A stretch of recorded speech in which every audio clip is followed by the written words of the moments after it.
बिस्मिल्लाहिर्रहमानिर्रहीम, अस्सलामुअलैकुम। मैं फराह और मैं हमजा, दोनों खुशामदीद कहेंगे आपको सुबह सवेरे पाकिस्तान में। और आज तो हमारे खुश होने की वजह भी है, बहुत बड़ी वजह है और बहुत ज़्यादा खुशी है। और जब हम आपको वजह बताएंगे ना तो आप सब भी बहुत खुश होंगे कि कुछ अच्छा हुआ है, कुछ अच्छा। बड़ी परेशानी रहती थी हर घर में, ये परेशानी है। पिछले दिनों इनामात का ऐलान हो रहा था कि ये नोबेल प्राइज़ इक्तिसादियात का गया इस मुल्क को, इसके काम करने वाले साइंसदानों को ये नोबेल प्राइज़ जो है ये इन लोगों के हिस्से में है। मैं भी यही सोच रही थी, आप जैसे बहुत सारे और लोगों की तरह हमारे स्टूडेंट्स नंबर लेते हैं तो 1999 वो 2 नंबर भी पता नहीं क्यों छोड़ देते हैं, जो कि उनके जो एक्चुअल, और मुझे नहीं समझ में आती कि इतने नंबर लेना मुमकिन किस तरह से। मेरे तो नहीं थे इतने नंबर, और मुश्किल से एडमिशन हुआ था।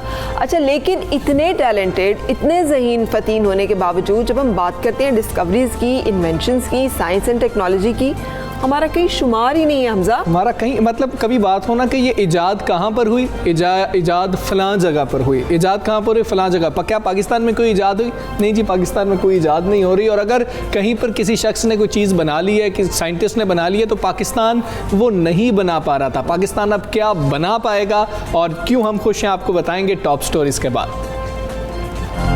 मुल्क का सियासी पारा हाई हो गया।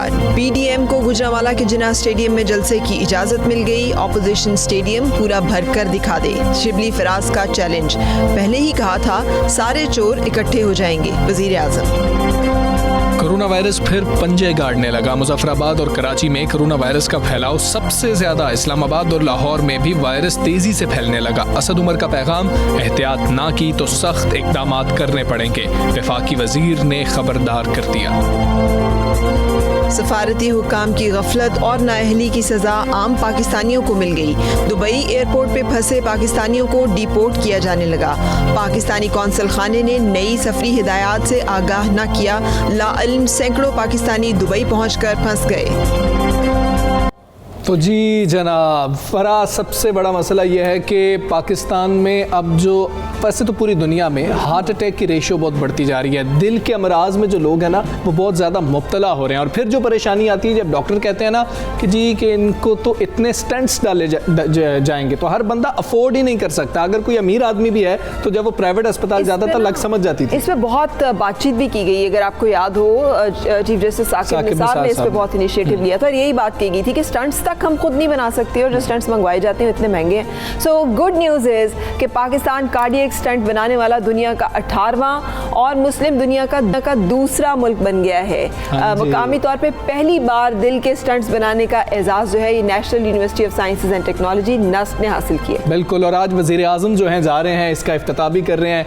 वफाकी वज़ीर बराए science and technology Fawad Chaudhry sahab ने कहा कि ये यूरोपी जो मेयारात हैं उसके मुताबिक स्टंट बनाए जा रहे हैं और ये बहुत अच्छी बात है। फरा, इसके बाद ये भी उम्मीद जो है लग गई है, मुझे तो उम्मीद है कि अब ये स्टंट्स की जो कीमतें हैं नीचे आ जाएंगी, लोगों के लिए अफोर्डेबल हो जाएंगे। वफाकी वज़ीर बराए science and technology Fawad Chaudhry sahab हमारे साथ मौजूद हैं, उनसे बात करेंगे। फवाद चौधरी साहब, अस्सलाम वालेकुम, गुड मॉर्निंग सर। बहुत अच्छी खबर है, नस्क ने कमाल काम कर दिया है। पाकिस्तानियों को इसका कितना फ़ायदा होगा और कितनी फ़ख्र की बात है ये? ये अल्हम्दुलिल्लाह जब हमने जो सफ़र शुरू किया था कोविड से, वो सफ़र जो है वो अभी तक हमारा जारी है।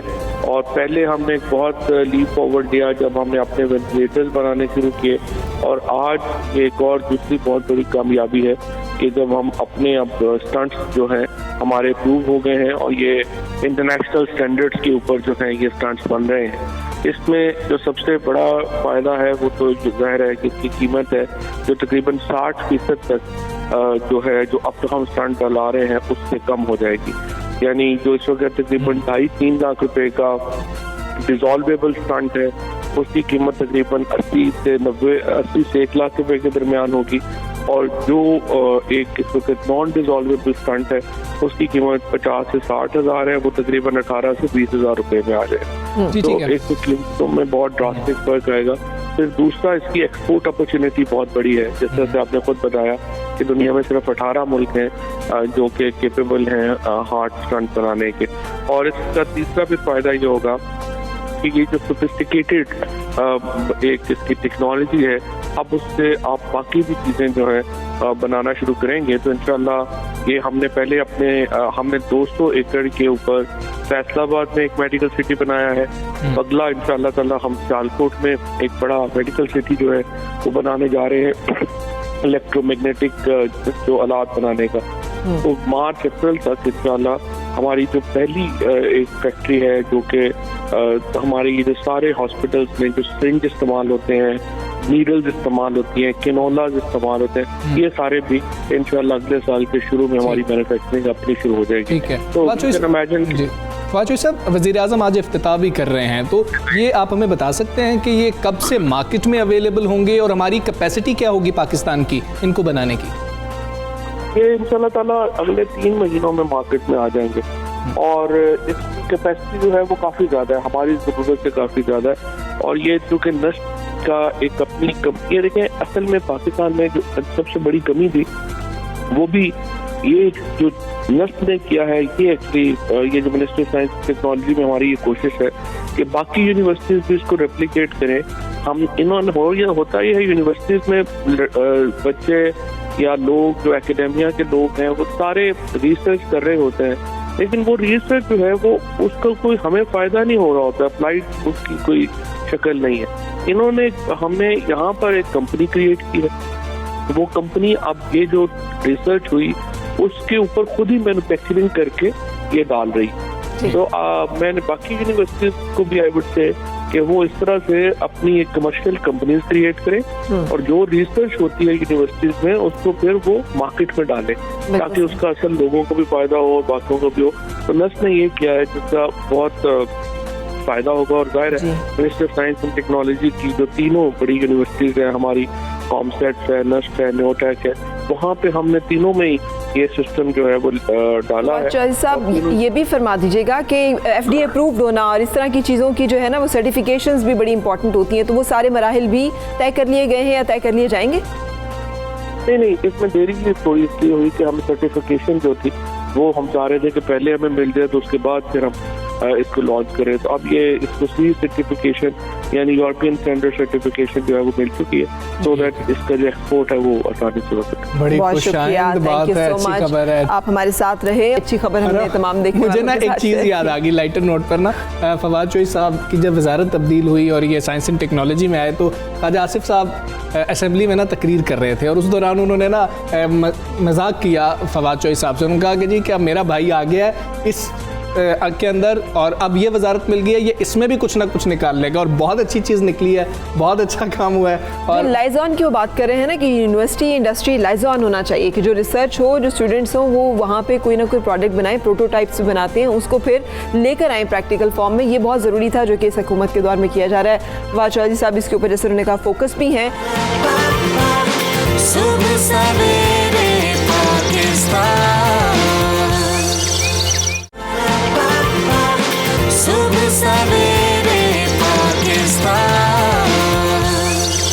एक और मसले की तरफ भी चलेंगे जिसकी तरफ आज हम सबकी तवज्जो, मुझे भी आज ये था कि मैंने निकलना है तो जल्दी जल्दी जो है मोटरवे पे चढ़ जाना है, इसलिए कि आज एक उम्मीद है और तवक्को कर रही है अपोजिशन कि वो जिन्ना स्टेडियम को भर देंगे। जो उन्हें चैलेंज दिया गया था शिबली फराज की तरफ से कि ज़रा जिन्ना स्टेडियम भर के तो दिखाएं, तो आज वो दिन आन पहुंचा है जब हुकूमत और अपोजिशन एक दूसरे की आंखों में आंखें डाले खड़े हैं और एक बड़ा टाकरा कह सकते हैं हम, एक मुकाबला जिसका आगाज़ ये है कि अपोजिशन पार्टीज जो हैं, जो PDM का जलसा होने जा रहा है, उन्होंने तो कहा था कि हमने रात को भी भर दिया, हमने तो अपना चैलेंज पूरा कर दिया। तो शिबली फराज साहब आपने अब जो है ना तैयार रहना है कि आपने अब इस्तीफा फौरी देना। मरियम औरंगजेब साहिबा ने कहा है, उन्होंने कहा अपना इस्तीफा लिखना शुरू कर दें। लेकिन एक जो धचका लगा है ना हमजा हुकूमत को वो ये है कि जो ताजरों की ऑल पाकिस्तान अंजुमन ताजरान है उन्होंने भी हुकूमत मुखालिफ तहरीक का ऐलान कर दिया। जो उसके सेक्रेटरी जनरल है नईम मीर, उन्होंने कहा है कि हम तो बड़े मायूस हैं हुकूमत की पॉलिसी से।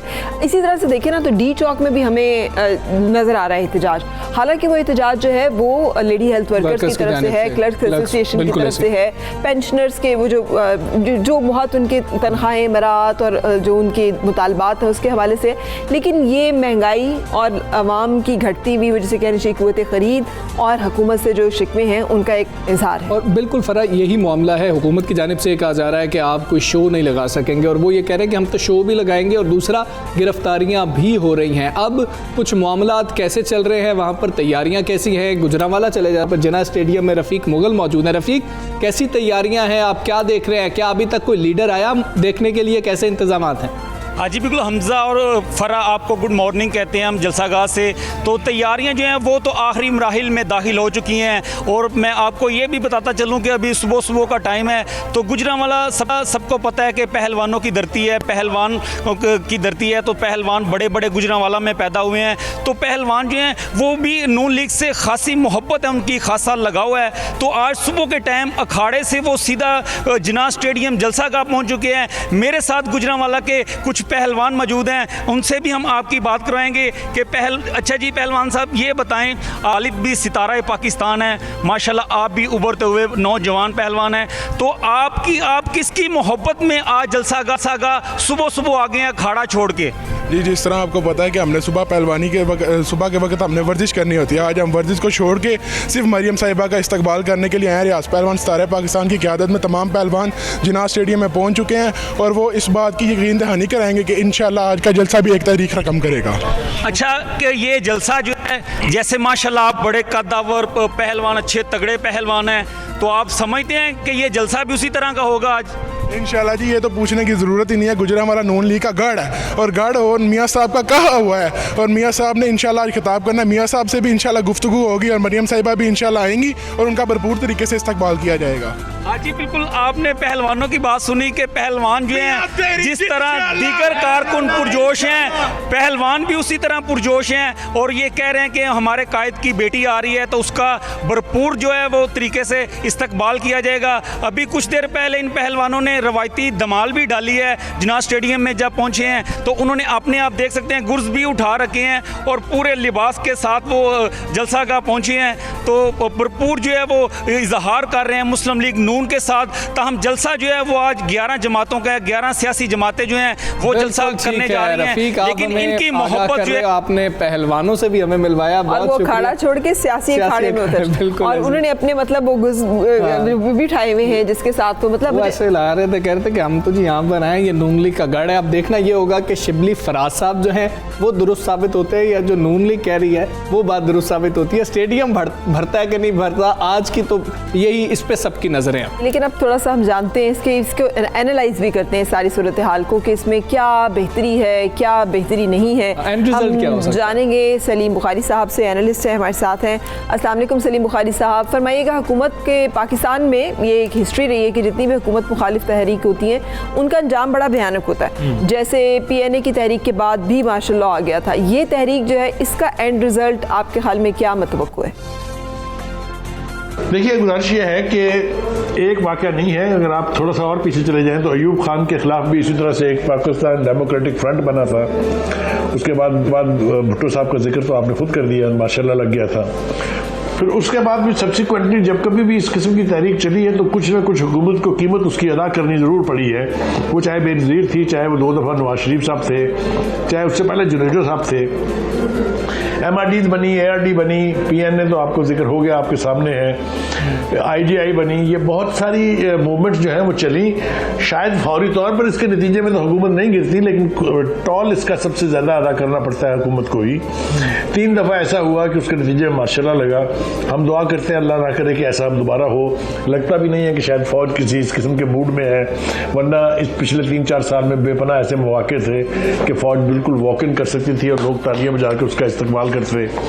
लेकिन अगर सूरत हाल हाथ से निकलती है, अगर ये एजिटेशन कोई भद्दी सूरत इख्तियार करता है, अगर हुकूमत विजडम का मुजाहरा नहीं करती, अगर क्लैशेस पब्लिक में होते हैं, तो फिर जैसा मैं हमेशा कहता हूं कि कॉन्स्टिट्यूशनल रोल है फौज का वो ये कि they are the custodian of Pakistan territorial integrity and national ideology, तो फिर फौज को आना पड़ता है। मैंने हमेशा ये मेंटेन किया है कि फौज को सिल्वर प्लेटर में रख के हमारे सियासतदानों ने अपनी नाअहली, अपनी डिसऑनेस्टी की वजह से हमेशा इक़्तिदार पेश किया है। मैं दुआ करता हूं कि इस दफ़ा ऐसा ना हो, लेकिन लक्षण मुझे दोनों तरफ के अच्छे नहीं लगते, चाहे वो हुकूमत है, हुकूमत के पास सिवाय इस रेटरिक के पिछड़ों ने ये किया, पिछड़ों ने ये किया, सही होगा भाई, अदालतों को करने दो, वो कर रहे हैं अपना काम, आप तो परफॉर्म करके दे, इतने बड़े बड़े नारे मार के आप आए थे। बुखारी साहब, आप पाकिस्तानी सियासत को किस डायरेक्शन में जाता देख रहे हैं कि ऑपोजिशन ऐलान कर रही है कि हम हुकूमत गिरा देंगे, हुकूमत अभी भी यही बात कर रही है कि ये एनआरओ लेने के लिए सब कुछ कर रहे हैं, क्या पाकिस्तान की सियासत बंद गली में जाती आपको नजर आ रही है?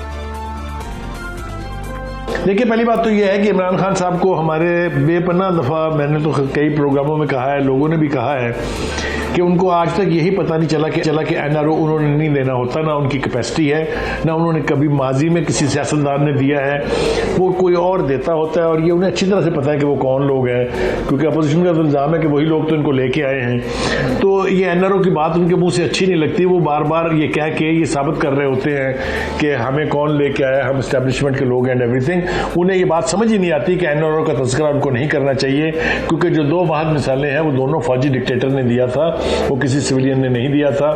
और ना ही अपोजिशन के इस सवाल का कभी उन्होंने जवाब दिया कि भाई साहब किसने आपसे मांगा है एनआरओ, किससे आपकी मुलाकात हुई थी, कौन चाह रहा है एनआरओ, तो इसका भी कोई जवाब नहीं है। तो मेरे ख्याल से रेटरिक अब छोड़ने का वक्त आ गया है। इमरान खान साहब एंड कंपनी को यह रियलाइज होना चाहिए कि अब सिर्फ स्लोगन चैंटिंग से हुकूमत नहीं होगी। बिल्कुल सही। सलीम बुखारी साहब, आपने खुद कहा लक्षण आपको दोनों तरफ के अच्छे नजर नहीं आ रहे, लेकिन अगर हुकूमत की बात कर लें, क्योंकि जिम्मेदारी हुकूमत की ज्यादा होती है, वज़ीर आज़म इमरान खान साहब कहा करते थे आप जलसा करें, कंटेनर हम देंगे, हम आपको जो है वो सब कुछ करेंगे। अब आपको लग रहा है कि हुकूमत तदब्बुर से, फहम फरासत से मामले को हैंडल कर ली है? वही हिस्ट्री, गिरफ्तारियाँ, पकड़ धकड़, कंटेनर्स, रोड ब्लॉकेजेस, ये तमाम सिलसिले जो हैं वो मेंटेन करके पाकिस्तान तहरीक इंसाफ की हुकूमत रिवायती तरीके से डील कर रही है सारी सूरत हाल को? देखिए, हमने हमेशा देखा है इसी तरह की एजिटेशन जब भी चलते थे, हुकूमत क्या करती थी वो भी हमारे सामने होता था, लेकिन इस दफ़ा तो हमें अजीबोगरीब किस्म की कैफियत नज़र आ रही है। ये जो डीसी साहब ने नोटिफिकेशन जारी किया है जिसमें इजाज़त दी गई है उनको लास्ट मोमेंट पे कि वो स्टेडियम में जलसा कर लें, जिना स्टेडियम में, उसके साथ जो 26 पॉइंट एग्री हुए हैं, मुझे तो उस पर देख के हंसी भी आती है। मैंने पढ़ा है उनको, कहीं लिखा है कि आप जब जुलूस लेके आ रहे होंगे तो किसी और मकाम पर आप तकरीर नहीं कर सकते, आप सारी तकरीरें जो है वो 5 से 12 बजे के दरमियान स्टेडियम के अंदर करेंगे, आप ये करेंगे, आप वो करेंगे, मरियम नवाज यहाँ से जुलूस लेके नहीं निकल सकती, वो मोटरवे से जाएं।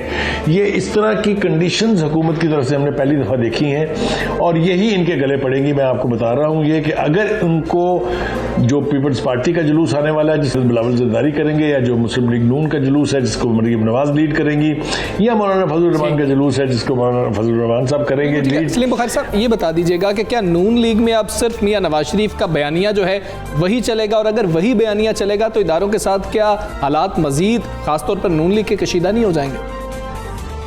पाकिस्तान मुस्लिम लीग नवाज जब से बनी है और आज तक वहाँ सिर्फ एक ही बयानिया चला है और वो नवाज शरीफ का है, इसलिए कि पार्टी भी नवाज शरीफ की है, वोटर भी नवाज शरीफ का है।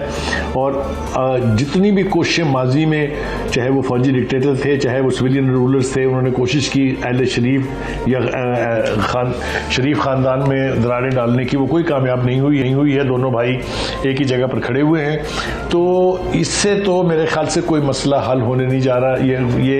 ये पार्टी जो है वो इंटैक्ट रहेगी, और जब तक सांसें चल रही हैं नवाज शरीफ की, वही इसको जो है वो लीड करेंगे। अब देखना यह है कि ये जो एजिटेशन है इनका, ये क्या सूरत इख्तियार करता है। और जैसा मैंने कहा, ठीक है सलीम बुखारी साहब, बहुत शुक्रिया आपका, आप अपनी जो है राय से जो है हमें मुस्तफीद कर रहे थे। और इन एनी केस इस तरह की सूरत हाल बेहतर नहीं होती। नामनो आमा के लिए कोरोना की सूरत हाल देख लें तो वो भी बेहतर नहीं है, और दूसरी तरफ अगर देख लें तो एक जो जहनी सुकून है ना आवाम का, महंगाई तो परेशानी बाकी तो है ही, लेकिन जहनी सुकून भी इसमें बड़ा खासा अबतर हो जाता है। लेकिन अगेन देखना है कि सूरत हाल क्या रुख इख्तियार करेंगे। ब्रेक के लिए रुकेंगे तो ये आज देखना है कि जी कि स्टेडियम भरता है या नहीं भरता है। एक ब्रेक की जानिब चलेंगे।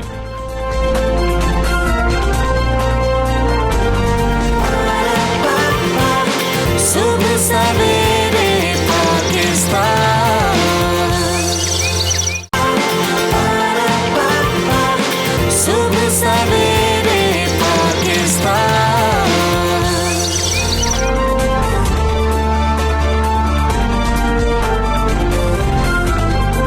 बैक सब सवेरे पाकिस्तान आप देख रहे हैं। और हमजा जो है वो ब्रेक से पहले कह रहे थे कि स्टेडियम को भरने का ये इश्तियाक है इनके अंदर कि भरता है या नहीं भरता। कितने लोग होते हैं स्टेडियम में? पता नहीं उसकी कैपेसिटी कितनी है, तो फरा आप ही हमें बताएंगे कि अच्छा, उस स्टेडियम की कैपेसिटी। क्रिकेट लवर आप हैं और स्टेडियम की कैपेसिटी जो है उसका मुझे इल्म होना चाहिए। मुझे तो क्रिकेट से जुड़ी हुई चीज़ों का बहुत कम पता होता है। जब बात हो रही थी ना, जब 5000 लोग अंदर हो जाएंगे ऐसे लगेगा कि स्टेडियम भर गया है। कल जब बात हो रही थी वो कह रहे थे कि 5000, आपको पता नहीं है गुजरावाला की सड़कें जो हैं वो भी भरी हुई होंगी, सिर्फ 5000 से तो स्टेडियम भरा हुआ लगेगा जब ग्राउंड की बात होगी। बिल्कुल सही। अच्छा, एक और बहुत जिसे कहना चाहिए दिलखराश किस्म का जो कि वाक़यात हैं और ये दहशतगर्दी की हालिया लहर है जो कि बहुत तशवीशनाक है। ये वो फैक्ट्स हैं जिसके बारे में हमेशा पाकिस्तान ने बात की है। और पाकिस्तान के अफ़गानिस्तान में जब तक अमन नहीं होगा और अगर अफ़गानिस्तान पाकिस्तान में दहशतगर्दी के ख़िलाफ़ एक जगह के तौर पर, एक महफूज जन्नत के तौर पर इस्तेमाल होगा तो फिर यकीनी तौर पर इस खित्ते में अमन जो है वो मुश्किल हो जाएगा। कल ही हम कितना खुश थे, हम बातें कर रहे थे कि पाकिस्तान ने अपने जो दरीना मसाइल हैं उनको खुल के उजागर किया है, उनके बारे में बात की है। और एक ही रोज़ में दो वाक़यात होते हैं, एक बलूचिस्तान में और वज़ीरिस्तान में, और फिर वहाँ पर कार्रवाइयों में शहादतें जो हैं जिसमें तकरीबन मतलब टोटल अगर बात की जाए तो 20 शहादतें हुई हैं, जिसमें जो वज़ीरिस्तान में जो सानिहा हुआ है, जो हादसा हुआ है वहाँ पर तो उसमें जो है इस तरीके से हुआ FC के 6 जवान शहीद हुए और जो वज़ीरिस्तान में हुआ है वहाँ पर एक कैप्टन समेत 6 जवान जो है वो शहीद हुए। बिल्कुल ऐसी है फरा, वो टोटल जो है ये 20 शहादतें हुई हैं। अब एक मामला शुमाली वज़ीरिस्तान का है और एक ओमाड़ा का बलूचिस्तान का जो है ये मामला है। लेकिन देखना हमें इसमें यह है कि दुश्मन जो है वो हमारे घर के अंदर घुस कर कार्रवाइयाँ कर रहा है। और हमारा दूसरी तरफ वो जो हम स्टेडियम की बात कर रहे थे वो भी इसलिए कि हम सियासी इस्तेहकाम की जानिब भी नहीं बढ़ रहे हैं और पाकिस्तान को इतने ख़तरात का सामना है। और वो जवान जो पाकिस्तान के लिए, ताकि हम जो हैं सुकून की नींद सो सकें और अपनी जानें जो हैं कुर्बान कर रहे हैं, हमें उनको याद रखना है, उनकी शहादतों पे जो है उनका शुक्रिया अदा करना है। उनकी फैमिलीज़ बहुत मुश्किल वक्त होता है फरा, जिस वक्त आपका कोई अपना आर्मी में होता है ना और वो उस जगह पर ड्यूटी कर रहा होता है कि जिनको हम हार्ड जोन कहते हैं, वहाँ पर बड़ा मुश्किल है ऐसा जो है। लेकिन मैं इसको ना थोड़ा सा अपनी कौमी उसके साथ जोड़ूंगी। ये वो पाकिस्तान का मौक़िफ़ है जिसके बारे में पाकिस्तान हमेशा बात करता रहा कि बलूचिस्तान में दहशतगर्दी जो है वो करवाई जाती है, वहाँ पे दहशतगर्दी की कार्रवाइयाँ जारी हैं, वहाँ पर फंडिंग की जाती है। ये फंडिंग का सिलसिला जो है ये सरहद पार से बहुत सारी जगहों से जाके मिलता है, बहुत सारी जगहों से ऑपरेट होता है। और पाकिस्तान की कौम जो है वो मुसलसल सामना कर रही है इस दहशतगर्दी की कार्रवाई का। ये दहशतगर्दी के साथ साथ एक और बहुत बड़ा हेल्थ फोरम पे हमें मसला पेश है जो कि है पोलियो का। अब आप कहेंगे इन दोनों का, ये भी एक तरह की दहशतगर्दी है। ये भी हमारे अंदर छुपे हुए वो दुश्मन है जो कि हमें अपनी मुल्क को और उसके मुस्तकबिल को महफूज नहीं करने दे रहे।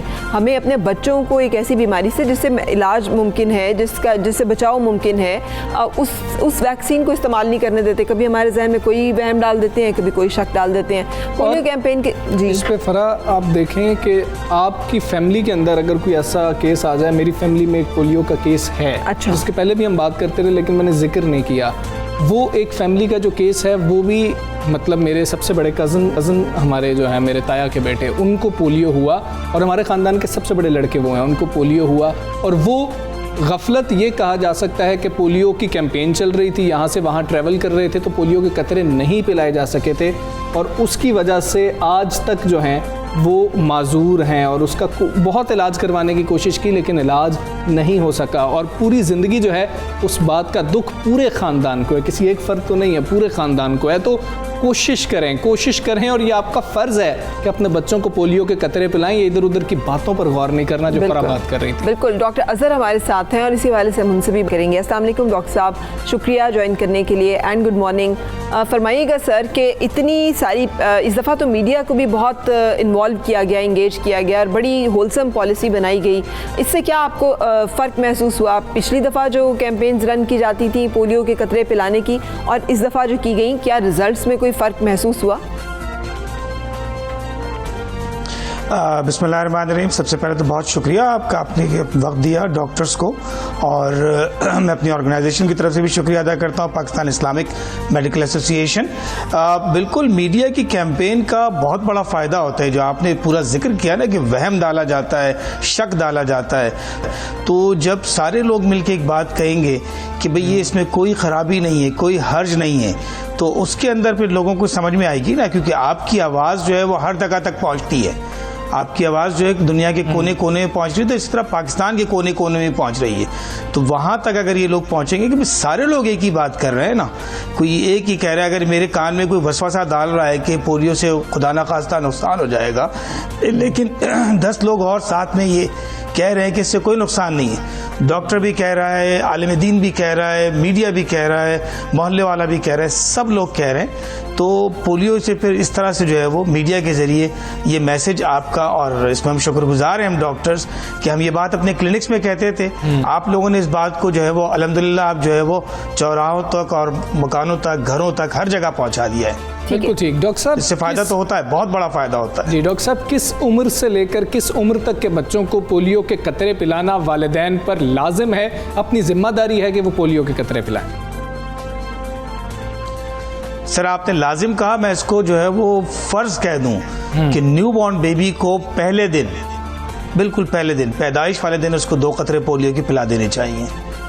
यहाँ से शुरू करें 5 साल की उम्र तक लाजमी तौर पर जो है वो उसको कम अज़ कम भी जो है वो, अगर हम काउंटिंग करें अपनी EPI मुहिम की, एक्सपेंडेड प्रोग्राम ऑफ इम्यूनाइजेशन जो है उसके अंदर भी, तो कुछ 7 से 8 मरतबा जो है उसको 2 साल की उम्र तक अगर पोलियो पिला दिया जाए तो ये सेफ्टी है। ओरल पोलियो जो है वो हम ये 2 कतरे पहले दिन पिलाते हैं, उसके बाद जो है वो जब वो 1.5 महीने से 2 महीने की उम्र में होता है दूसरी मरतबा पिलाते हैं, फिर तकरीबन 3.5 से 4 महीने की उम्र में पिलाते हैं, फिर जो है वो 6 महीने की उम्र में पिलाते हैं, फिर हम उसको 9 महीने की उम्र में पिलाते हैं, साल की उम्र में पिलाते हैं। और ये जो पोलियो की मुहिम है, चूँकि अब सिर्फ 2 ममालिक ऐसे रह गए हैं जिनके अंदर पोलियो मौजूद है, पाकिस्तान और अफगानिस्तान, बाकी दुनिया पोलियो फ्री हो चुकी है, यानी अफ्रीका के अंदर भी नाइजीरिया जैसा मुल्क भी पोलियो फ्री हो गया है। तो हमारे लिए जो हम पढ़े लिखे लोग हैं, ये बड़ी शर्म की बात है कि हमारा मुल्क पोलियो फ्री ना हो। हम ये कहते हैं कि हमने इतनी तरक्की कर ली है, लेकिन हम पोलियो को ख़त्म नहीं कर सके। आप जिक्र कर रहे थे कि आपके कज़न जो है पोलियो के शिकार हुए हैं, तो आप सोचें ना कि पोलियो के शिकार होने वाले लोग ज़िंदगी की दौड़ में पीछे रह जाते हैं। हम अपने हाथ से लोगों को बीमार करें, पोलियो के 2 कतरे ना पिलाकर, तो ये तकरीबन को 8-10 मरतबा जो है हम ये पिलाते हैं फर्स्ट 2 ईयर्स के अंदर, और पहले दिन, पैदाइश वाले दिन उसको पोलियो पिला देना चाहिए। ठीक है, जैसे आपने फरमाया डॉक्टर साहब के इम्यूनाइजेशन जो हिफाजती टीके कहते हैं उसे, लेकिन जो इम्यूनाइजेशन का कोर्स है जो बच्चे की पैदाइश से लेकर वो तमाम मुकम्मल होना ज़रूरी है। अब तो बाहर अगर आप यूनिवर्सिटी में अप्लाई करने जा रहे हो तो आपसे इम्यूनाइजेशन कार्ड मांगते हैं साथ के, आपने ट्रैवल भी करना हो तो बहुत सारे वीज़ाज़ में भी आपके इम्यूनाइजेशन कार्ड जो है उसकी ज़रूरत होती है। मुझे बताइएगा कि वो जो वैक्सीन के कतरे पिलाए जाते हैं वो और ये जो कैंपेन में पिलाए जाते हैं ये एक ही होते हैं, और पोलियो से हिफाजती और बचाव की वैक्सीन एक ही है जो पूरी दुनिया में इस्तेमाल की जाती है? जी बिल्कुल, ये पूरी दुनिया में एक ही वैक्सीन इस्तेमाल की जाती है। इसी वैक्सीन से, इन्हीं 2 कतरों से जो इस वक्त हमारे घरों पर आके, और आप सोचें ना कि दुनिया भर में बीमारी का इलाज के लिए आपको पैसे देने पड़ते हैं, यहाँ आपके घर पर आ रहे हैं आपको जो है वो बचाव करने के लिए। तो ये 2 कतरे वही 2 कतरे हैं जो कि अमेरिका में भी पिलाए जाते हैं, सऊदी अरब में भी पिलाए जाते हैं। बड़ी सोचने की बात है ना ये कि सऊदी अरब में हुआ, हम उम्रे के लिए जाते हैं, हज के लिए जाते हैं, पोलियो के कतरे पिलाए जाते हैं, बड़ों को भी पिलाए जाते हैं। तो ये वही सिंगल वैक्सीन है। पाकिस्तान के लिए कोई अलग कॉन्स्पिरेसी थ्योरी के तहत वैक्सीन नहीं बनाई गई। वहम, शक, वसवसा, इसे हमें निकलना होगा। हर चीज़ में साजिश ना तलाश करें हम लोग, और अगर अल्लाह ने हमें एक मौका दिया है कि हम अपने बच्चों को बचा सकें तो हम क्यों नहीं बचा रहे। बिल्कुल ठीक। डॉक्टर साहब, एक चीज़ ये भी सामने आई कि कुछ बच्चे ऐसे भी रिपोर्ट हुए कि जिनको पोलियो वैक्सीनेशन दी गई थी, जो कतरे पिलाए गए थे, उसके बाद भी वो पोलियो वायरस का शिकार हो गए, जिसके बाद पेरेंट्स के दिमाग में कुछ जो वैसी बातें कर दी जाती हैं, वसवसे डाल दिए जाते हैं कि फ़ायदा कोई नहीं होता, पिला भी दें तो फिर कोई नहीं। कितना मिनिमाइज कर दिया जाता है अगर पोलियो कतरे पिला दिए जाते हैं? तो ऑलमोस्ट 99% ऑलमोस्ट 99%, यानी पोलियो फेलियर जिसे कहते हैं ना, आपके वैक्सीन फेलियर कि आपको पिलाई गई। अच्छा मसला है कि एक खुराक पिलाई गई उसके बाद भूल गए, कभी नहीं पिलाई गई। पहली खुराक पे कोई रफली 90% हो जाती है, दूसरी खुराक पे कोई 94-95% हो जाती है। अगर आप 5-6 खुराक पिला चुके हो तो ऑलमोस्ट 99% पोलियो फ्री हो जाते हैं। वैक्सीन फेलियर के अंदर कई चीज़ें आ सकती हैं कि वैक्सीन जो है सही तरह से स्टोर नहीं की गई थी, लेकिन अब जो घर पे आ रहे हैं ये तो बाकायदा थर्मियोनिक जग होता है ना, जिसके अंदर टेम्परेचर मेंटेन होता है, और अगर आपको इतना ही शक है तो उसके ऊपर एक डॉट लगा हुआ होता है, उसको देख लें, वो ख़राब हो गया तो ना पिए, दूसरी वैक्सीन मांग लें उससे। लेकिन 99% पोलियो सेफ्टी के साथ है ये। ठीक है। अच्छा, आपने जैसे खुद बताया कि अफगानिस्तान में भी, अफगानिस्तान और पाकिस्तान दो ऐसे मुमालिक हैं जिनमें पोलियो के ये वायरस जो है अभी मौजूद है, इरेडिकेट नहीं हो सका।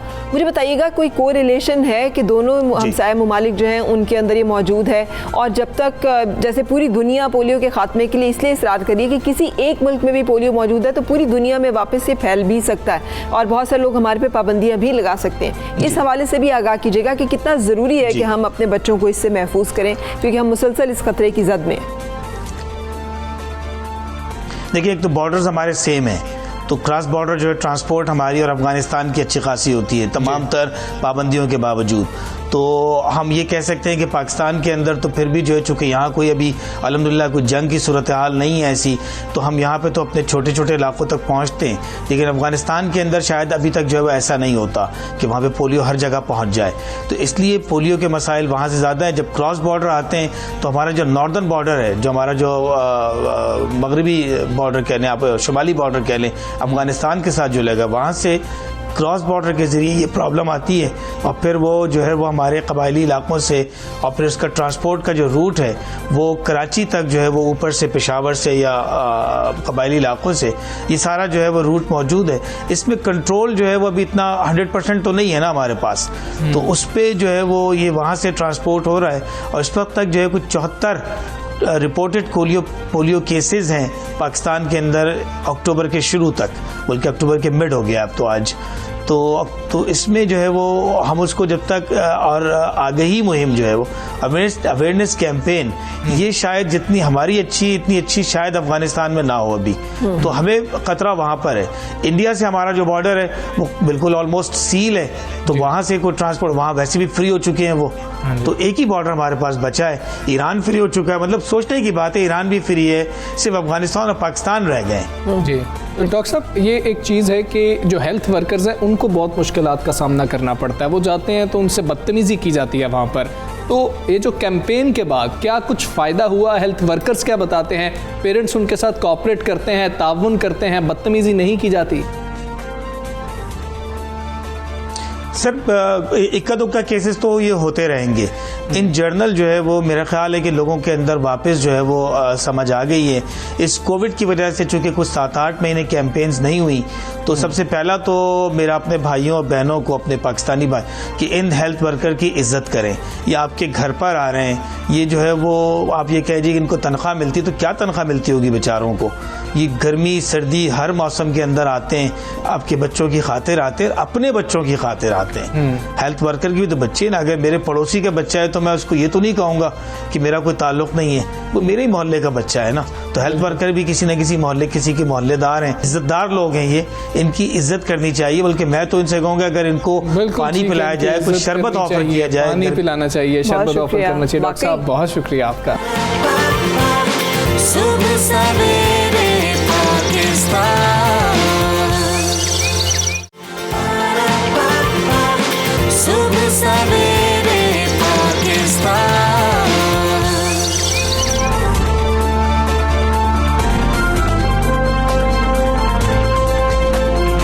जी वेलकम बैक टू सुबह सवेरे पाकिस्तान। और आज आपको बताएं कि खुराक का आलमी दिन मनाया जा रहा है, पाकिस्तान समेत दुनिया भर में ये दिन मनाया जा रहा है। और फरा अहम बात यह है कि दुनिया में जितने लोगों को खुराक नहीं मुयस्सर आती, उनमें से ज़्यादा तादाद पता है किन की है? जो खुराक के शोबे से ही मुंसलिक हैं। सिंध वालों की बात करें तो वहाँ पर किसानों की जो हालत है वो तो एशियाई तरक्याती बैंक ने खोल कर रख दी है कि भाई ये असल हालत है। जो दावे हैं कि हमारे पास फ़लाँ चीज़ है, लेकिन जब भी कोई आलमी सतह पर रिसर्च होती है ना, उसमें यही बात आती है कि पाकिस्तान के किसान के साथ बहुत हमें बुरा क्यों हो। आलमी सतह की रिसर्च की जरूरत पड़ती है? आपको वज़ीर आला सिंध की प्रेस कॉन्फ्रेंसेस याद नहीं है जिन्होंने बैठ के कहा था कि सैलाब की वजह से भी, और उससे पहले जब टिड्डी दल आया था तो कहा था इसे इमरजेंसी के तौर पर लिया जाए।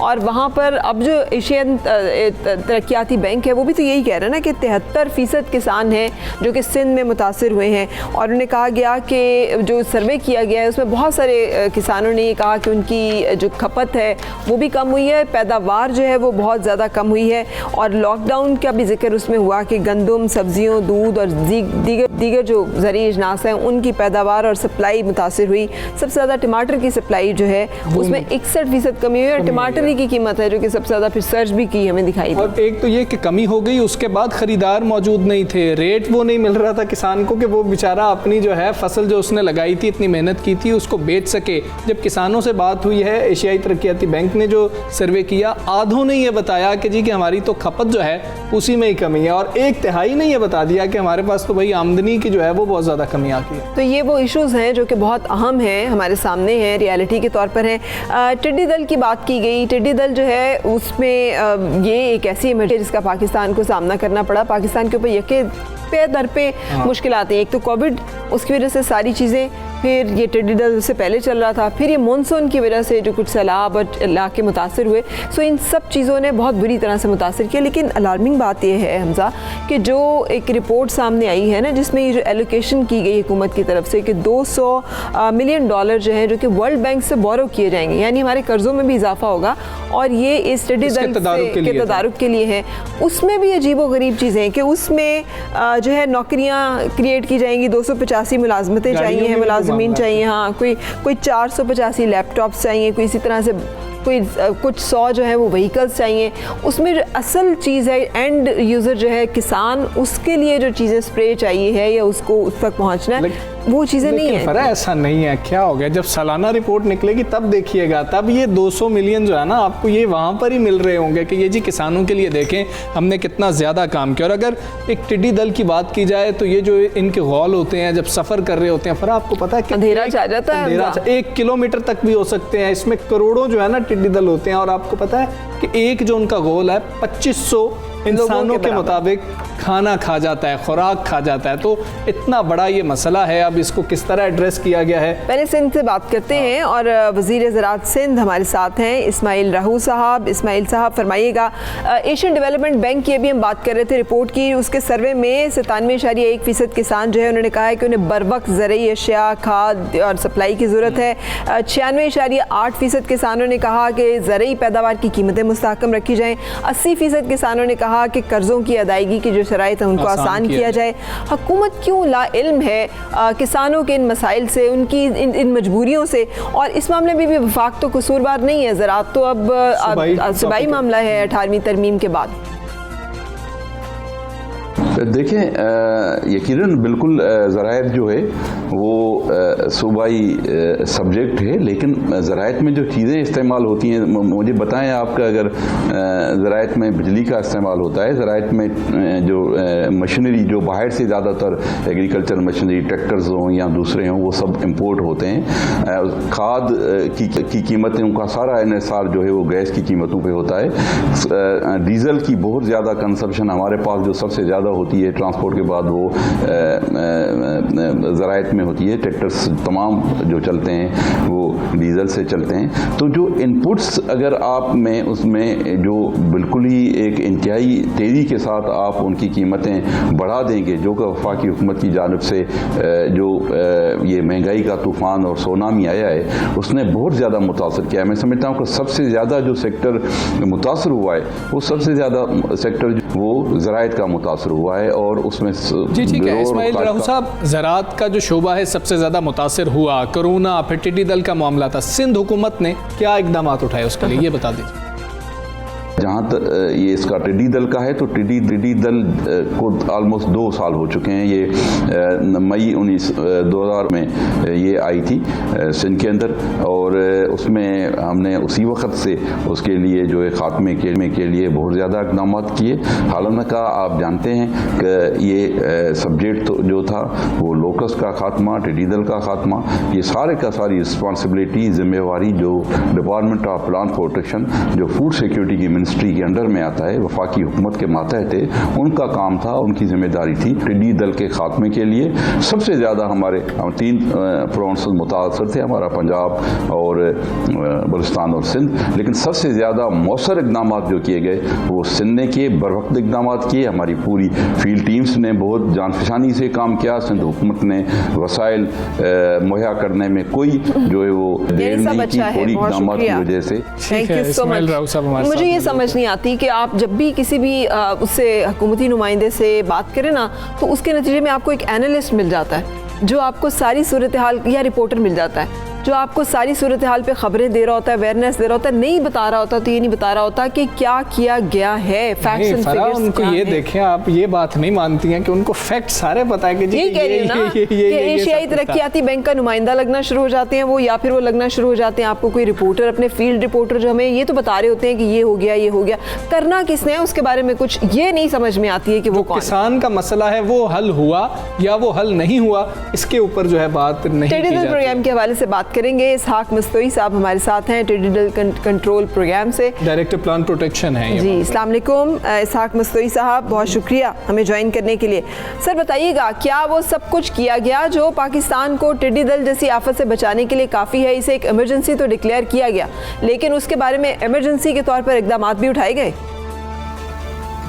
जी बिल्कुल उठाए गए। आप अगर पीछे देखें 2020 में ही जून में और मई में ये कोई 61-62 अजला में पाकिस्तान में टिड्डी दल उड़ रही थी, और अभी अगर उसकी तो देखें फिगर के डिस्ट्रिक्ट, सारों डिस्ट्रिक्ट में तकरीबन पाकिस्तान से वो ख़त्म है। और ये सारी जो स्ट्रगल्स हैं वो इमरजेंसी नाफिज करने की वजह भी यही थी कि हम सारे जो प्रोविंसेस हैं, खास करके एग्रीकल्चर एक्सटेंशन डिपार्टमेंट्स और NLCC ये कायम करना, ये सिर्फ वजह यही थी कि इस इमरजेंसी को इमरजेंसी के तौर पर ट्रीट किया जाए, और हमने उसको खात्मा आज कर दिया है।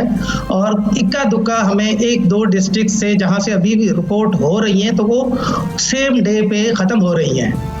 ठीक है। ये बता दीजिएगा इसहाक साहब, ये बता दीजिएगा कि किसान खासे परेशान रहे, और किसान फिर ये शिकवा क्यों करते हैं कि हमारे तो मसाइल हल नहीं हुए, हम तो खुद ढोल लेकर वहाँ पर ढोल बजाते रहे ताकि टिड्डी दल के गौल जो हैं हमारी फसल से आगे चले जाए, फिर किसी अगले की फसल पे चले गए। किसान तो ये बातें करते हैं। सर देखिए, टिड्डी दल को कंट्रोल करना कोई इतना आसान काम नहीं है। ये अगर मैं उसकी हिस्ट्री पे जाऊं तो ये सिर्फ पाकिस्तान में नहीं था, ये पूरे एशिया और अफ्रीका और प्लस पे जो मिडिल ईस्ट था उस पूरे में ये भोपाल बचा हुआ है।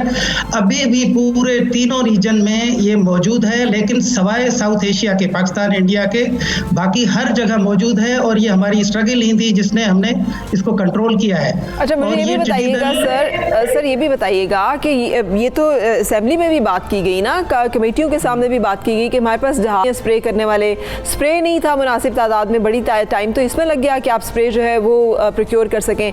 फिर उसके बाद मतलब अभी भी आपको इल्म में ही है कि अंडे देते हैं कुछ जगहों पे, उनसे बच्चे निकलते हैं, इनका साइकिल इसी तरह से चलता रहता है। तो क्या मुनासिब तादाद में स्प्रे करके तल्फ किया गया, उनका लाइफ साइकिल तबाह किया गया कि अगले कुछ अरसे के बाद दोबारा वो बच्चे निकल कर फिर दोबारा से फसलों को बर्बाद करना ना शुरू कर दें? देखिए, ये सिर्फ पाकिस्तान में नहीं पाया जा रहा, अभी भी ये पूरे रीजन में मौजूद है। अभी फॉर एग्जांपल ये पाकिस्तान में ख़त्म हो गया है अभी, लेकिन उसके बावजूद हमें अगले साल फिर ख़तरा होगा, क्योंकि ये पॉपुलेशन बढ़ रही है ईरान में, ईरान के अलावा यमन में, और प्लस में अफ्रीका पूरा अभी भी भरा हुआ है। तो ये मतलब ये नहीं है कि हमने जो वर्ल्ड बैंक से प्रोजेक्ट लिया है या अपने जो PSDP के जो प्रोजेक्ट चल रहा है, उसका मकसद ये है कि हम अपना जो डिपार्टमेंट है, डिपार्टमेंट ऑफ प्लांट प्रोटेक्शन और इंडस्ट्री को स्ट्रेंथन कर सकें। ये जो आप बात कर रहे थे लैपटॉप की या गाड़ियों की या स्प्रेयर्स की, ये डिपार्टमेंट को स्ट्रेंथन करने के लिए है। अगर डिपार्टमेंट स्ट्रेंथन होगा तो ये रिस्पॉन्स हमारा क्विक होगा लोकस के आगे, जो कि शुरू में आपने देखा होगा 2019 में थोड़ा सा वीक था। उसकी वजह ये थी कि ये 27 साल बाद हमारे पास इशू रेज हुआ और फिर हम उस तरह तैयार नहीं थे जिस तरह होना चाहिए था। इसलिए ही हमने इमरजेंसी लगाई ताकि सारे प्रोविंसेस हमारे साथ हों, जॉइंटली हम काम करें। और हमने देखा, आपने सबने देखा कि हमने जी ठीक है, जी ठीक है। इसहाक मस्तोई साहब हमारे साथ मौजूद थे। लेकिन इसहाक, हाँ, उनकी डिसरप्ट हो रही है, इसलिए हम उस पर फर्दर कंटिन्यू नहीं कर सकेंगे। लेकिन productive and non productive expense के ऊपर ज़रूर बात होनी चाहिए, इसलिए कि अगर उसका जो किसान को फ़ायदा नहीं हो रहा और सरकारी नौकरियां भी लग जानी हैं और फिर गाड़ियां भी आ जानी हैं और फिर लैपटॉप्स भी आ जाने, तो यही तो हमारी मुसीबत है। सारे हमारे डिपार्टमेंट्स जो हैं वो इसी तरह से तो वाइट एलिफेंट्स बनते हैं कि वहाँ पर तनख्वाहें इतनी ज़्यादा, सियासी भर्तियाँ इतनी ज़्यादा हो जाती हैं और मुलाजमतें मिल जाती हैं, लेकिन वो इदारे जो हैं वो फिर डिफ़ॉल्ट कर जाते हैं, काम नहीं कर पा रहे होते। सुबह सवेरे पाकिस्तान, सुबह सवेरे पाकिस्तान। फ़रा, एक और अहम चीज़ है, अहम मामला है। मुझे तो वो तस्वीर, जिस वक्त वो फ़रा ने तस्वीर शेयर की थी एक हमारे साथ, और मुझे तो बड़ा वो देख के हंसी आ रही थी। बचपन याद नहीं, इतनी हिम्मत नहीं थी, नहीं, ये नहीं हो सकता, हिम्मत ही नहीं थी, ये नहीं हो सकता। अच्छा, वो हम तस्वीर आपको दिखाते हैं, पहले आप देखें कि आपको ये तस्वीर आखिर लग किस चीज़ की रही है। फ़रा, आप अब ये देखें ना, ज़रा गौर कीजिए। ये हेरोइन सप्लाई नहीं की जा रही, कि वो ये कोई बॉर्डर करके नहीं जा रहा है, इसके साथ कुछ ऐसी चीज़ लगी हुई, ये बूटियां हैं। बिल्कुल, ये बच्चा नकल कर रहा था और इसके जो स्माइल है ना फ़रा, ये $1 मिलियन स्माइल है कि वो स्माइल कर रहा है कि आखिर मैं पकड़ा गया हूँ। लेकिन उसकी जो चालाकी है उससे वो कितना खुश नजर आ रहा है। हाँ, कि उसने कितनी स्मार्ट प्ले किया हुआ है। ये वैसे तो हमें देखकर उसकी मासूमियत पर भी और अपने बचपन की यादें भी ताज़ा होगी, लेकिन अफसोस की बात है ना, ये हमारे एजुकेशनल सिस्टम के ऊपर बहुत एक बड़ा सवालिया निशान है कि आप बच्चों को क्यों मजबूर करते हैं कि वो रट्टे और कियाँ, जैसे पूरी दुनिया ने निज़ाम तालीम चेंज कर लिया है। हमारे सरकारी स्कूलों में भी निसाब की बात की जा रही है, निज़ाम को भी तो बदलने की ज़रूरत है कि रट्टों में से निकले। मुझे अभी तक जो है ना हंसी आ रही है उस तस्वीर के ऊपर। फ़रा बिल्कुल ठीक कह रही है, लेकिन मुझे हंसी आ रही है। इसको फिर ज़रा फुल स्क्रीन दिखाइएगा कि ये बच्चा किस तरीके से सामने, ये देखें बच्चे की, आप स्माइल देखें कि वो बेचारा कितना मजबूर था। ये तो बात ठीक है, लेकिन उसने सेफ्टी पिन्स का जो इस्तेमाल है ना फ़रा, उसने हमें बताया कि ऐसे भी हो सकता है। अच्छा, वैसे याद कैसे रहेगा? इस तरह की बूटियों में मसला ये होता है कि आपको याद नहीं रहता कि ये किधर कौन से वाले सवाल का जवाब जराब में है या जेब में है, या फिर वो यहाँ कहीं लिखा हुआ है, मैंने वो कहाँ पे कहीं लिखा था, कहाँ लिखा। इस पूरी तस्वीर में एक अच्छी बात भी है कि ये बच्चे को पकड़ा गया। नहीं तो हम देखें ना, सिंध में अक्सर एग्ज़ाम हो रहे होते हैं, किताबें खुली हुई होती हैं और कोई पकड़ने वाला नहीं होता। सिंध की अक्सर जो है इस तरह की खबरें सामने आती हैं। नकल के लिए भी अकल की ज़रूरत होती है, मगर यहाँ पे अकल का इस्तेमाल किया गया। काश के ये अकल जो है ये सही तरफ जो है वो इस्तेमाल हो, और उसके लिए हमें ज़रूरी है कि हम अपने बच्चों को ना इस स्टेज पर लेकर आएँ कि उन्हें रट्टे लगाने पड़े, उन्हें बहुत सारी चीज़ें जो है वो करनी पड़े। क्यों नहीं, मैं बार बार वही बात कर रही हूँ हमजा, अगर पूरे अंग्रेज़ी मीडियम स्कूलों में बड़े जो शहर हैं वहाँ पर अगर आप चले गए हैं इंटरनेशनल सिस्टम या स्टैंडर्ड के ऊपर कि जहाँ पे क्विज होते हैं, छोटे छोटे सवाल होते हैं, इंटेलिजेंस टेस्ट होती है, ओपन बुक पेपर एग्जाम्स होते हैं कि जी के बच्चे का पता लगे आपके पास किताब भी है, इसका जवाब नहीं, एनालिटिकल स्किल्स क्या हैं आपके। लेकिन आज यही मसला है जो हमने शुरू में बात की थी और हमने अपलॉड किया था इस चीज़ को कि आज अगर हमने स्टंट बना लिए हैं, 1099 नंबर लेना इंपॉर्टेंट नहीं है। इंपॉर्टेंट ये है कि आप कितना एनालिटिकल स्किल्स हैं, आप जिंदगी में कितना आगे बढ़ सकते हैं। अब तो आपको पता है गूगल और बहुत सारी ऐसी और इदारों ने ये भी ऐलान कर दिया है डिग्री भी नहीं चाहिए, आप आए अगर आपका स्किल सेट अच्छा है तो आपको नौकरी मिलेगी। सो अब हमें भी मेरा ख्याल है आगे बढ़ना चाहिए। और अपने बच्चों को इतना मजबूर ना करें कि उनको अपना दिमाग पढ़ाई की जगह इन चीज़ों पे लगाना पड़े। पूरी रात अगर पढ़ लेता तो शायद सारे सवाल याद हो जाते जो बूटियां बनाने में उसने पूरी रात गुजारी है। एक ब्रेक की जानिब चलेंगे।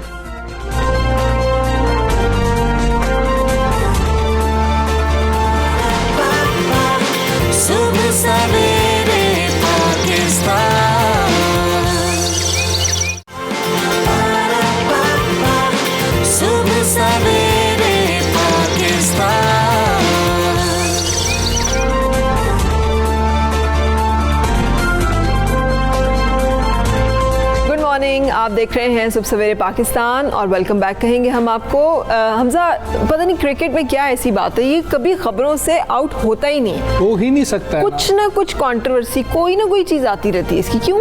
ऐसी वजह ये है कि अब आप पाकिस्तान में देख लें, इंडिया में देख लें, जो हमारा ख़ास तौर पे आप एरिया कह लें ना, कॉन्टिनेंट कह लें, उसके अंदर ये है कि क्रिकेट को सबसे ज़्यादा पसंद किया जा रहा है। और जब पसंद किया जा रहा है तो फिर वो सारे नेटवर्क जो बुकीज़ के हैं ना, वो भी इधर से ही ज़्यादा ऑपरेट हो रहे हैं। अगर आप आईपीएल की बात करें तो आईपीएल को तो गढ़ समझा जाता है, और अब आप देखें हमारे नेशनल T20 कप तक जो है ये बुकीज़ रसाई हासिल कर चुके हैं। हमारे पहले उमर अकमल ने नहीं बताया था, उनको उसकी सज़ा मिली, और अब एक डोमेस्टिक क्रिकेटर को बताया। ये भी कहा जा रहा है कि अभी तक उन्होंने इंटरनेशनल क्रिकेट नहीं खेली, उनसे रब्ता किया बुकी ने, उन्होंने पीसीबी को बताया, जिस पर एक्शन लिया गया है। हमारे कितने स्टार्स जो हैं वो इसको भुगत चुके हैं। अभी पीछे हमने देखा था वो पूरा सागा, मोहम्मद आमिर एंड वगैरह वगैरह, आसिफ, सलमान बट, ये सब लोग भी एलिगेट हुए, फिर उस पर अकाउंटेबल भी हुए, सजा भी मिली, नाअहल भी हुए, गेम से आउट भी रहे, अपना पीक सीजन, अपनी जिंदगी का करियर जो है तबाह किया। पाकिस्तान की नासिर जमशेद की भी कुछ बातें आ रही थी कि उनको भी डिपोर्ट जो है वो किया जा सके, उनके भी मामला।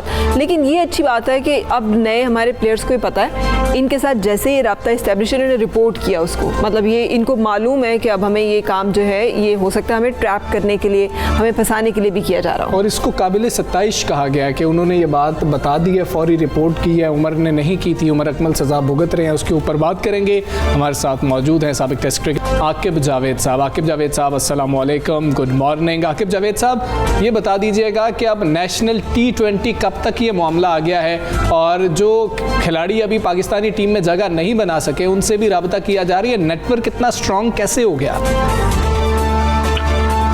देखिए, जहाँ भी ये चीज़ लीगल नहीं होगी वहाँ पे फिर अंडरवर्ल्ड और ये माफिया तो फिर आएगा ही।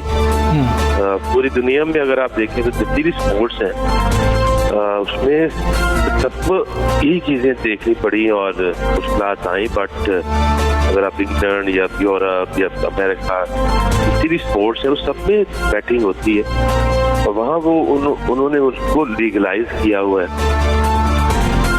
जी, और ये पाकिस्तान हो गया, ये एशिया, इंडिया, यहाँ पे बैटिंग है आप लीगली कर नहीं सकते, इसलिए फिर ये माफिया जो है, ये अंडरवर्ल्ड जो है बहुत स्ट्रॉन्ग माफिया है, तो ये तो आएगा ही, और इसको फेस करने के लिए अब जाहिर है क्योंकि मैकेनिज्म होता नहीं है, तो ये जो प्लेयर्स हैं बेचारे यही फंसेंगे, क्योंकि आज तक हमने ये नहीं देखा कि आप अभी मैं सुन रहा था, आप एक लंबी लिस्ट बता रहे थे कितनी कंट्रोवर्सी प्लेयर्स को लेकर आई। प्लेयर्स हैं वही सामने आते हैं, वही उन बेचारों की सजाएं भी हुई, उनकी फैमिलीज को भी मीडिया के सामने जी शर्मसार होना पड़ा, बट आज तक कोई बुकिया नहीं हमने सामने लेकर आए। एग्जैक्टली, हाँ जी, इस तरह फील करे, या आई थिंक कि इसके लिए एक कानून बनाना जरूरी है। जैसे कि पिछले दिनों सुना था कि अंबानी साहब जो है वो कोशिश कर रहे हैं कि इसको अंडर द लॉ लाया जाए, और इस तरह से अगर आज ये जो बुकिया जिसने जी ठीक है। आकिब जावेद साहब, ये भी मामला सामने आता है कि जो क्रिकेटर्स होते हैं इसलिए हेजिटेट करते हैं, रिपोर्ट नहीं करते, क्योंकि उनको जान से मारने की धमकियां भी दी जाती हैं, ऐसी बातें भी सामने आती हैं। अब क्रिकेटर ने तो रिपोर्ट कर दिया, इस किस्म की बातें होती हैं, रिपोर्ट कर दिया, अब उनकी सिक्योरिटी के लिए क्या किया जाएगा, ये भी एक बहुत बड़ा सवालिया निशान है।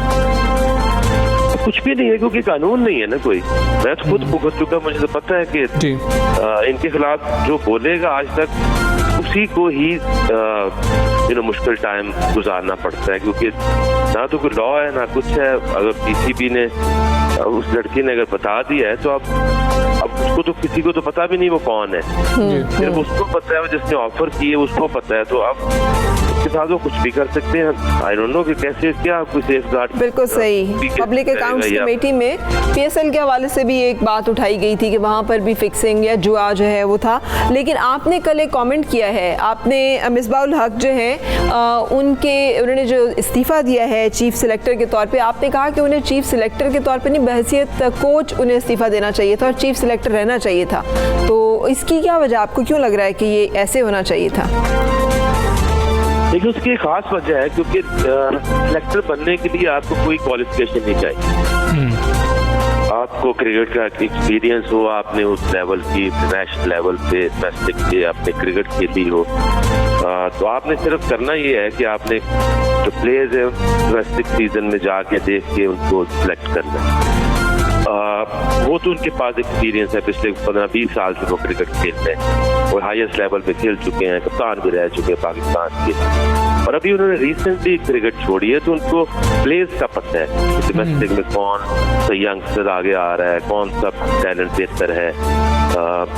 बट अगर आप बात करें कोच की, तो ये पाकिस्तान दुनिया का वाहिद ऐसा मुल्क है जिसमें हम कोच को एक मजाक समझते हैं, बगैर किसी क्वालिफिकेशन के, बगैर किसी एक्सपीरियंस के। अब जस्ट इमेजिन कि जो मिकी आर्थर को रिप्लेस कौन कर रहा है, मिस पॉल हक। मिकी आर्थर का आप एक्सपीरियंस देखें एज कोच, उसकी क्वालिफिकेशन देखें, उसका एक्सपीरियंस देखें, तो जब बिल्कुल ठीक है, क्वालिफाइड कोच होना चाहिए। साबिक टेस्ट क्रिकेटर जावेद साहब हमारे साथ मौजूद थे, बहुत शुक्रिया आपका। तो ब्रेक के लिए रुकना है, एक ब्रेक लेते हैं।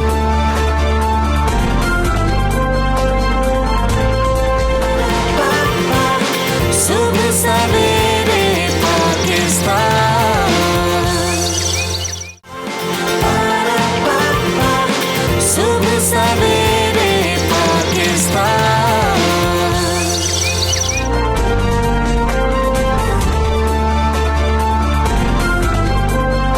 बैक सब सवेरे पाकिस्तान में। और पाकिस्तान की जब बात करें तो एक खूबसूरत अंदाज जो है वो हमारा सूफियाना कलाम की गायकी का है। और उसमें अगर हम बात करें लेजेंडरी हमारी फनकारा आबदा परवीन साहिबा, और अल्लाह ताला उन्हें सेहत दे, ज़िंदगी दे, खूबसूरती उनकी आवाज़ की आज भी बरकरार है, लेकिन उनके अंदाज में गाती हैं और कमाल गाती हैं। और मैं टाइम नहीं वेस्ट करना चाह रही, हम फौरी तौर पे मिलवाते हैं, हम सुनना चाहेंगे ना बस तहसीन सकीना से। कैसी है तहसीन? बिल्कुल ठीक, शुक्रिया तशरीफ़ लाने के लिए। आपका शुक्रिया जी, आपने इनवाइट किया, आपकी मेहरबानी। बहुत शुक्रिया। अच्छा तहसीन, वो बहुत दफ़ा बातें आपसे हो चुकी हैं, ये इंस्पिरेशन, यहाँ तक पहुँचना, ये सफ़र, ये सारा इसको आप खुद बताएं कि क्या रहा? मैं ये समझती हूँ कि ये सारा जो सफ़र है ये एक करम की बात है। और मैं ये ज़रूरी कहना चाहूँगी कि जो भी सूफिया का कलाम पढ़ता है उसकी रूह का वज़ू होना चाहिए, और जब उसकी रूह का वज़ू हो जाएगा तो ये काम खुद ब खुद ही उसके करीब आना शुरू हो जाएगा। इसलिए यही बात है कि साइंस से लगा होना चाहिए, तो ये काम वो फिर मालिक है, वो किसी का रखता नहीं है, तो वो बरकत खुद ही डाल देता है। बिल्कुल सही, बिल्कुल सही। तो हमें क्या सुना रही हैं आप अभी, अगर हम शुरू करें? बहुत ही खूबसूरत कलाम, मन कुंत मौला। मौला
फ़हाज़ा अलियुल मौला फ़हाज़ा अलियुल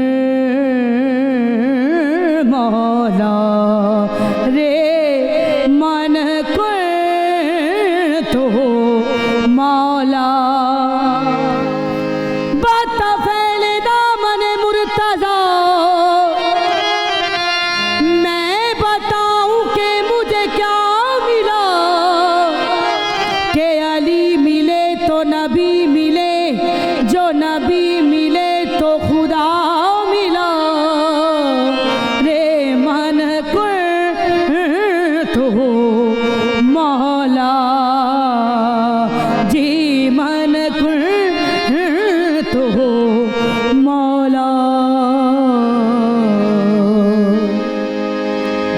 सुभान अल्लाह, वाह वाह। ये तो जैसे कहते हैं ना रूहानी वज़ू जो आपने कलाम हमें सुना है रसूल पाक सल्लल्लाहु अलैहि वसल्लम की कई भी बात और इतनी खूबसूरत अंदाज में आपने पेश की। मन कुंत मौला फ़हाज़ा अलियुल मौला, नबी पाक की हदीस है, उनका फरमान है, बेशक उनकी कमांड है।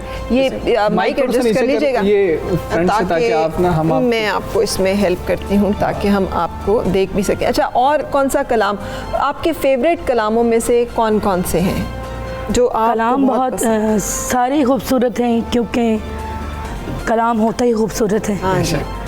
बहुत खूबसूरत कलाम किथे मेहर अली किथे तेरी सना। वाह वाह वाह।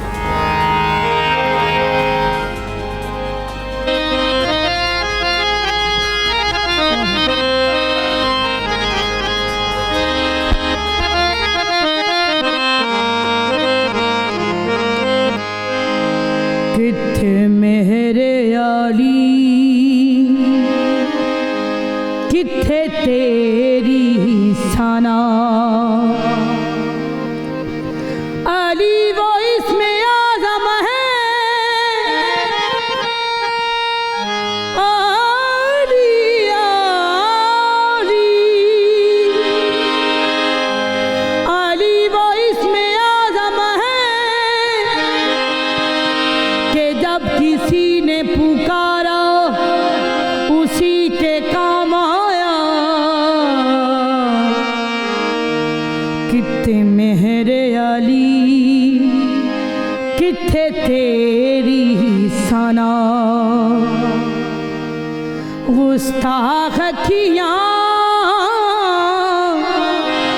गुस्ताख अखियाँ किथे जायड़ियाँ किथे मेहरे अली किथे तेरी सना इस सूरत नू मैं जाना खां इस सूरत नू मैं जाना खां के जाने जहाना खां जाना खां के जाने जहाना खां सच आखा तेरा बरी शाना खां सच आखा तेरा बरी शाना खां जिस शान तो शाना शान तो शाना सब बढ़िया किथे मेरे अली किथे तेरी सना किथे मेरे आली किथे तेरी सना। दिल कर रहा है सुनते जाएं, इतना मज़ा आ रहा है, इतना अच्छा, मतलब कि आपको ना सुकून पहुंचता है जब आप ऐसी ये जिन लोगों का कलाम है ना वो एक बहुत आला दर्जों पे फाइज लोग, उनकी सोच, उनका कलाम, उनका अंदाज बहुत खूबसूरत। कुछ और भी हम आपसे सुनना चाहेंगे, इतनी जल्दी नहीं आपको। हम आपसे बातें करके ना टाइम नहीं, ऑडियंस का भी और अपना भी ज़ाया करें, हम ज़्यादा से ज़्यादा सुनना चाह रहे हैं। बहुत शुक्रिया। आज जुम्मतुल मुबारक का दिन भी है तो उस हवाले से भी ये कलाम वैसे ही हम पे बहुत ज़्यादा जी बहुत खूबसूरत कलाम, यार को हमने जा बजा देखा। अच्छा, आबदा परवीन साहिबा जी।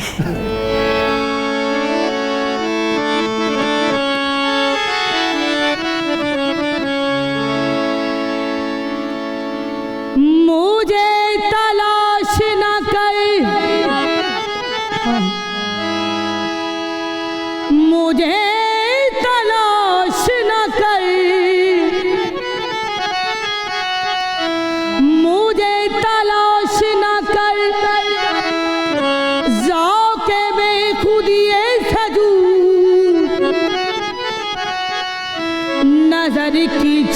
हवाओं में गिर गया हूँ मैं।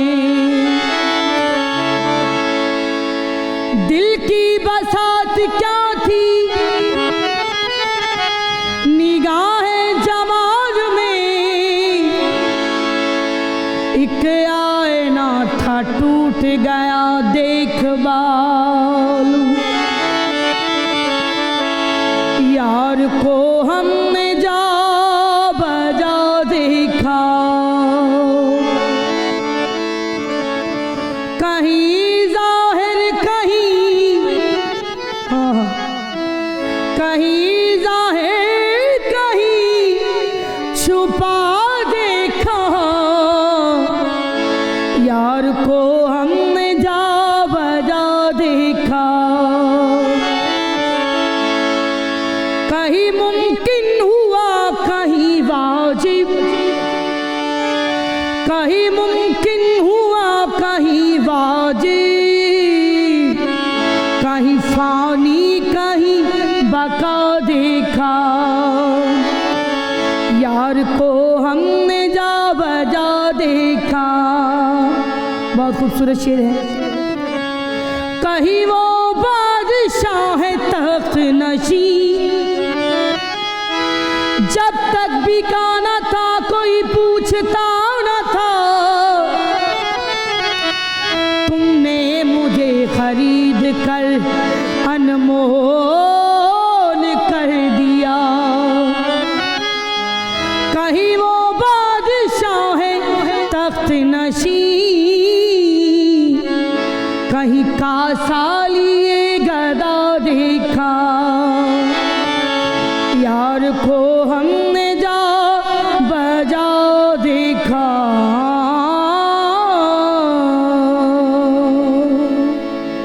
बहुत प्यारा है।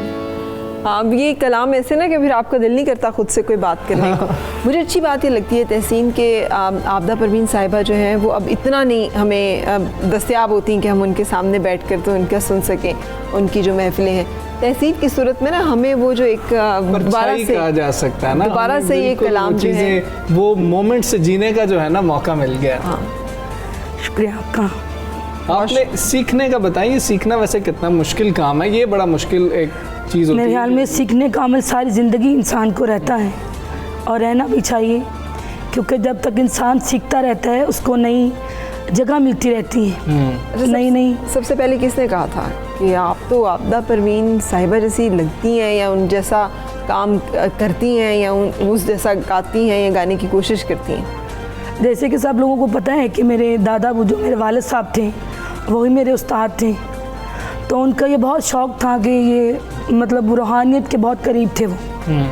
ये बहुत मुश्किल काम है, ये ऐसे नहीं मिलता। मैं नहीं समझती कि हर बंदे को रूहानियत इतनी जल्दी मिल जाती है, क्योंकि वही बात आ गई ना कि जब तक अंदर से वो चीज़ ख़त्म नहीं होगी ये भी चीज़ करीब नहीं लगती। नहीं, इंसान है ना, दिल है, दिल जगा लो दिल वाले बन जाओगे, रूह जगा लो रूह वाले बन जाओगे, जिस्म जगा लो जिस्म वाले बन जाओगे। तो आपके ऊपर आपने अपनी कौन सी एरिया को जो है वो आगे लेके बिल्कुल। उनका रुझान बहुत था मेरे वालिद साहब का, तो उनको बड़ा शौक़ था। उन्होंने मुझे पास बिठाना और कहना कि वो कलाम याद करो, और उन्होंने मुझे बैठ के सुनते होते थे प्रॉपर। अच्छा, बस उसी तरफ रुझान बढ़ता गया। तो आज हमारे सामने तहसीन आ गई हैं, तहसीन सकीना जो है वो मैं समझती हूँ। अच्छा, एक और चीज़ फरा सुनना चाहेंगे क्योंकि फिर कोई ख़ास फरमाइश है हमजा आपकी? नहीं, मैं तो जो ये सुना रही है मुझे तो उसी एक से बढ़कर एक जो है ना वो लुत्फ़ आ रहा है। आप आखिर में जो भी हमें सुना सकें। मैं लास्ट पे एक धमाल का शेर आपको सुना देती हूँ। ठीक।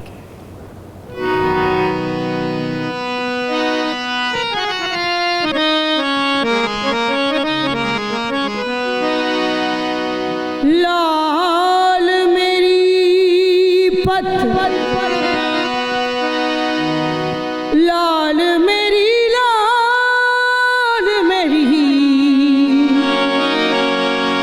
माला माला